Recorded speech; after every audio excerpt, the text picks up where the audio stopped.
we continue to confront the reality of our daily living so that we can be realists and that we can engage the world as it is today and be successful when this pandemic is over. We can engage real life. We can be fully alive. You know, to put things in perspective, I was just looking this morning. There are 2.5 million people worldwide who have contracted the coronavirus. That's growing at every moment. What I've been impressed with is that our world, we've taken it really seriously. And what we've taken seriously is each other. We're actually looking out for one another. We're actually protecting one. We've come in a union of a human family in our nation, in our neighborhoods, amongst our friends, our institutions, and as a worldwide family. We're working together to protect one another, for each other's safety, to grow in love with one another. We've been looking out for each other's best interest.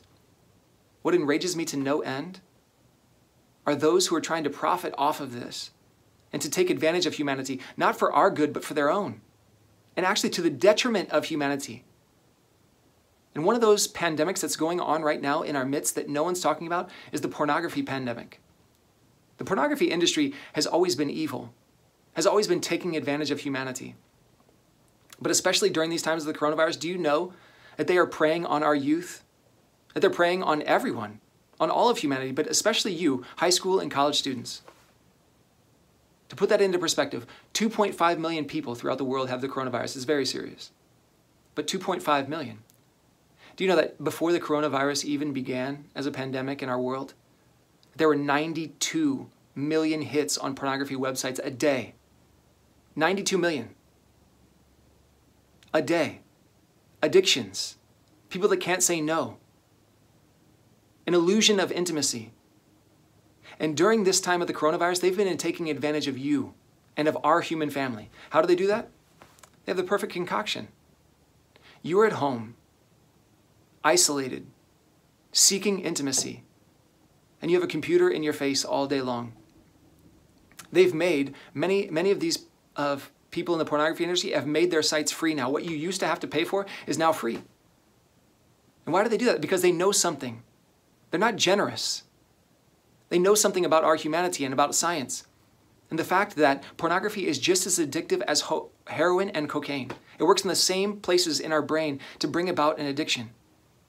And that being the case, they know that being generous right now by offering you free porn, that when this pandemic is over, they're not going to be so generous. In fact, you're not going to get it for free. You're going to pay, and in more ways than one. You might pay with a lifelong addiction. Why do I feel like I have to talk to you about this today? Because anything that's an illusion of intimacy kills intimacy. If we buy anything as an illusion, and we practice it as if it's the real thing, it actually is going to kill intimacy, it's going to kill love, and it's going to kill relationships. And it might even kill vocations. Yeah. It's serious. Here's why it's so serious. Because those of you who are watching, high school and college students, 70% of the men watching this watch pornography daily. And if we thought that it was just a man's problem, 30% of all women. 30%. And to all of this, I know that those of you who know me think that I am going to challenge you today. Because you know that's my personality. That's the way that I do ministry. That's the way that I do life. I always think that we can be better than we are. That's very true. I like competition.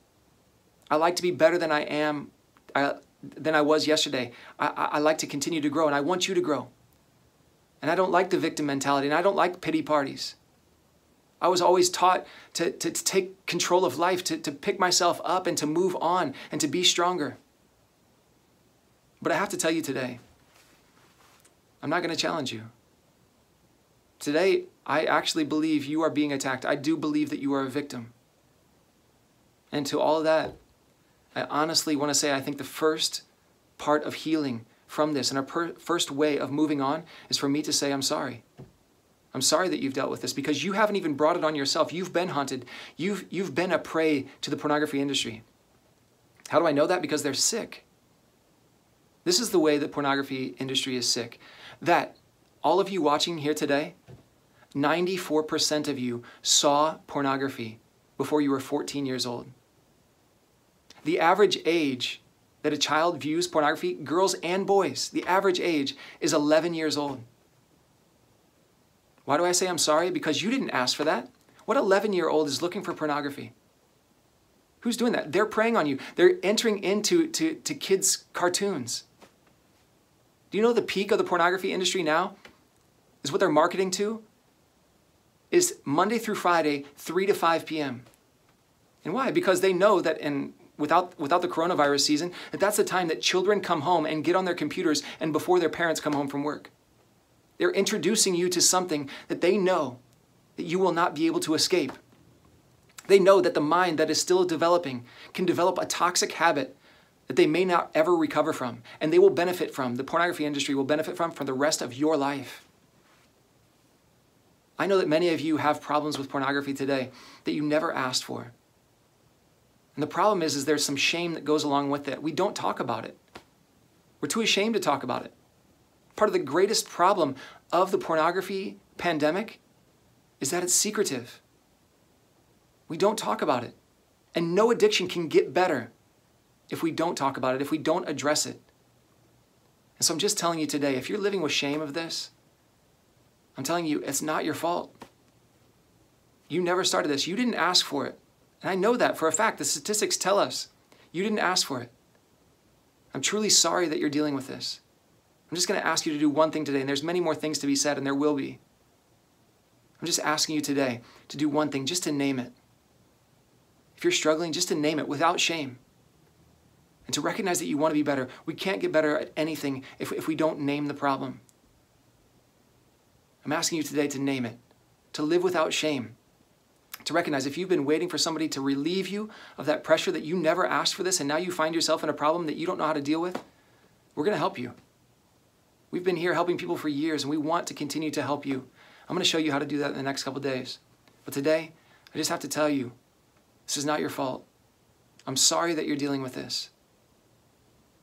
And we're going to help you to advance in the future. We deal with the problem today. We look at reality afresh. Today, we're going to get better. Put a smile on your face. You're not in this alone. We know the struggle is going on, and we're going to help you out of it.